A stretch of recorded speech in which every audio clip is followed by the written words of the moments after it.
Coming up on today's show, we have a chat with dancer and choreographer Yuvel Soria. Local ambient artist Paul Smith, aka CELLARS, performs live.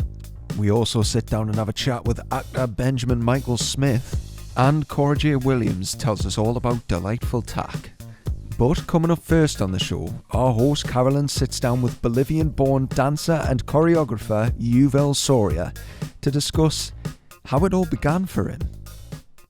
So tell us, how old were you when you decided that your career was going to be in dance and in performance?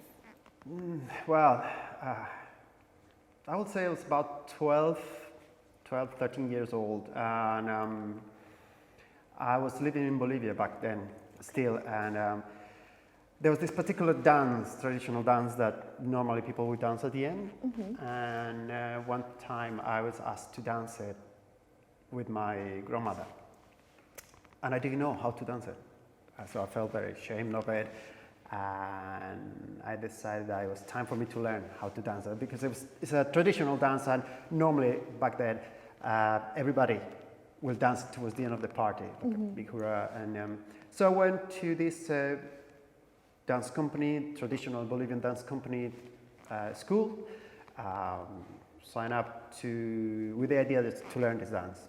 That was it. I was going to learn this dance, how to dance it properly, because my dad wasn't very, he didn't have much patience. And also just, But so I went there, and that was it. Never left. Stayed there, and at the time the company was going through quite a lot of changes. They changed the director, they changed teachers. So the people who started at that time we were kind of asked if we could stay to keep training more intensively, and with the idea to look into become part of the established group. And I thought at the time, why not? Yeah, why not? Haven't got any, much to do. No, but also it was exciting, and it's a very interesting opportunity, and also it was good because I wasn't on my own. I was with my cousin, so I couldn't go on my own. So come on, we're going together. Oh, brilliant! And the three of us, we stay for a very long time dancing together, and one of them still dances and is a dance teacher, and I'm still doing the same. So would you say, kind of since then, when you decided you wanted to have a career in dance and you progressed through the stages and then became a professional dancer, would you say your career has been pretty consistent in regards to getting jobs, getting dance jobs, getting work, or is it something that you're always having to be very productive with and looking for the next job, or have you felt quite comfortable in that the work's come to you quite easily? All of it. Yeah. All of them. It was very hard because for quite a few years I didn't do it, if you may. I didn't make money of it. Okay. So there was a lot of things on the side that would enable me to continue doing that, and in tours in between and doing little odd jobs, and also because when I started dancing in Bolivia, a dancer, it's not seen as a career. Very few people make it as a dancer or with a career. And there was a lot of conflict in the family, and so I had to juggle the fact that I was part of this company and also still going to university, and all different things that enabled me to dance until I decided that I finished university, finished the degree. I decided that I couldn't do that. I wanted to dance, so I was fortunate enough that at that time the company got a very good streak of tours around South America. So literally I was traveling for about 2 years around South America touring before maybe moved to the UK, to London, and trying to. Because I also wanted to study contemporary dance. Okay. At the time, I was purely focused on traditional Bolivian dance, and I wanted to retrain as a contemporary dancer, and so I decided that I want to be in London and start training there. Fantastic. So to that point, it was very difficult. Once in London, well, things changed again, and life happened. So I had to stop for a little while dancing. Focus more on my family, kids, and then we have to move to the north. So that's how I end up living in Newcastle and going back to training. This time, decided that was it. That was the opportunity, and I wouldn't go back. And ever since, as I say, I was fortunate enough to slowly build up a kind of portfolio and know more people. And I said, that's one thing is sometimes when we start getting work that gets you into a bit more, or the same work comes back to you, or but yeah, it's a constant thing because as a freelancer, that's you have to be there all the time. Absolutely. And that's the nature of it. A massive thank you to Yuvel. I'm sure we'll be getting him in for a performance or two very soon. But coming up next on the show, you might remember from a couple episodes ago, a local ambient artist called Paul Smith, aka CELLARS. He's going to share a snippet of his set performed right here in the pit. Enjoy.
And you can check out the rest of the set as well as Cellars' back catalogue on all major streaming platforms.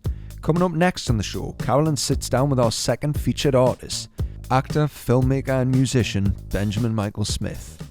As most actors say, it was like that first school play you do, where you just really kind of like sit back and you just go, I really enjoy this.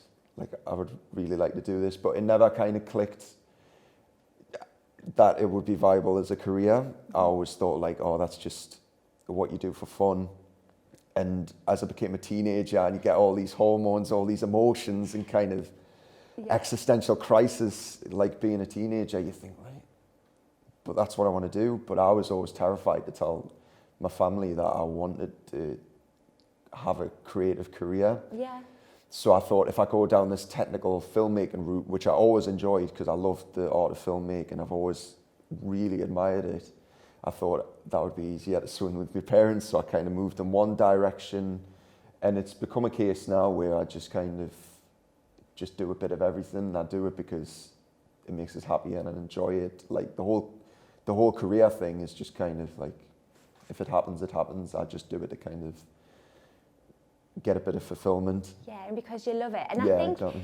so many creatives who are watching this will relate to that. You initially pick that career choice because you love it and you're passionate about it, and it becomes like a lifestyle, doesn't it? Yeah, absolutely. Yeah. Do you think it's important to have experience? And if so, how would someone who hasn't been to a professional drama school go out and get professional work experience within the acting industry for potential agents? How can they do that? Because that's the biggest struggle to begin with, isn't it? Definitely. I think if you're a creative like me, you're an overthinker, you're very shy. So when somebody says to you, you have to network, it'll be like the most terrifying thing in the world. Because I'm full transparency, I'm terrible at networking because I'm so shy to approach people. It's just like, I don't want to come across as arrogant or anything like that. It's just like you overthink things. But I think the most valuable thing I got, and this isn't just from an acting perspective, it's from the entire journey I've taken, is my friends that I've met, whether that be from filmmaking, from music, from acting as well. Because I think your greatest tool is the friends and or colleagues or anything around you. It's not such a kind of like, because I know with networking it can sometimes feel a bit forced. You're almost forcing this kind of like working relationship. But if it's your friends, if you've got creative friends around you, you don't feel bad when you say like, do you want to make something? Do you want to create something? Do you want to make a short film? Do you want to write a song together? It's just like, it's such a natural process. And in terms of actually navigating the kind of acting or creative landscape, what I would say is create stuff with your friends.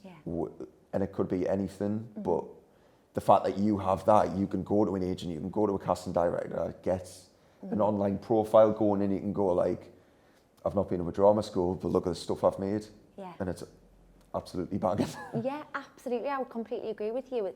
And I mean, I know from personal experience as well, when you're approaching agents, professional agents, to get on their books or to be seen, to be looked at, persistence is key. Yeah, absolutely. That can, again, terrify some people, most people. It terrifies me.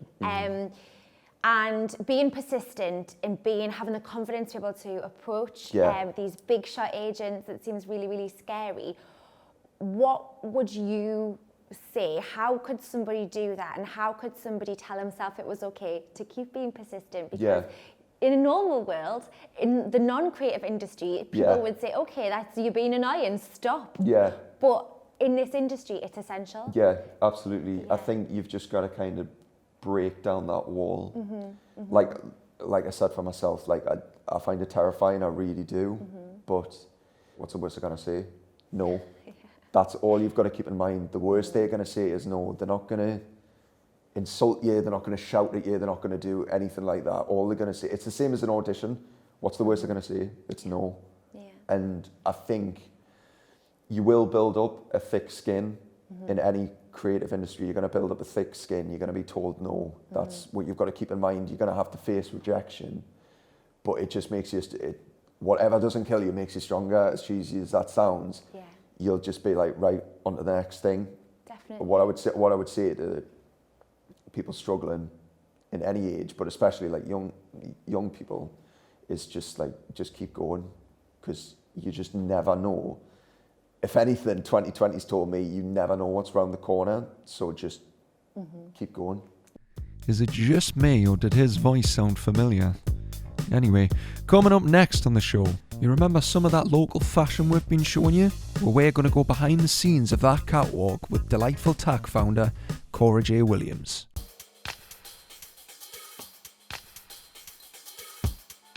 So I'm Cora J. Williams and I am the founder of Delightful Tack.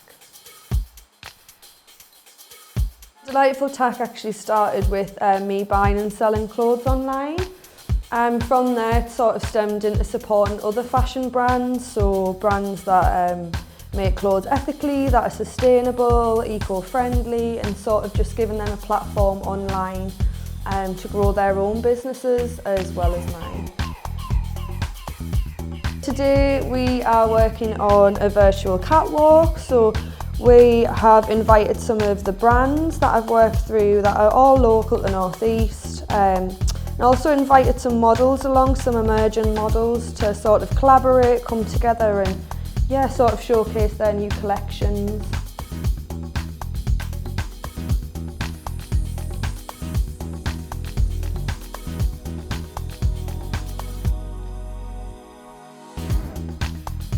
Due to COVID, we've obviously had to focus quite a lot on the online side, so we've been running as well virtual markets. So with the virtual markets, it's really nice because as well as sort of supporting local businesses, we've been able to engage with brands and models further afield.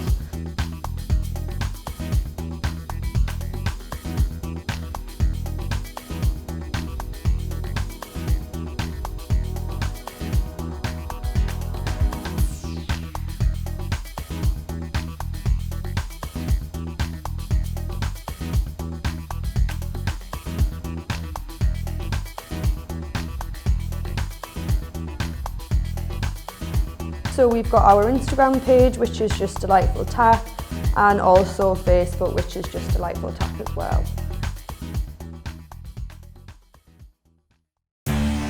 Next time on Sessions from the Pit.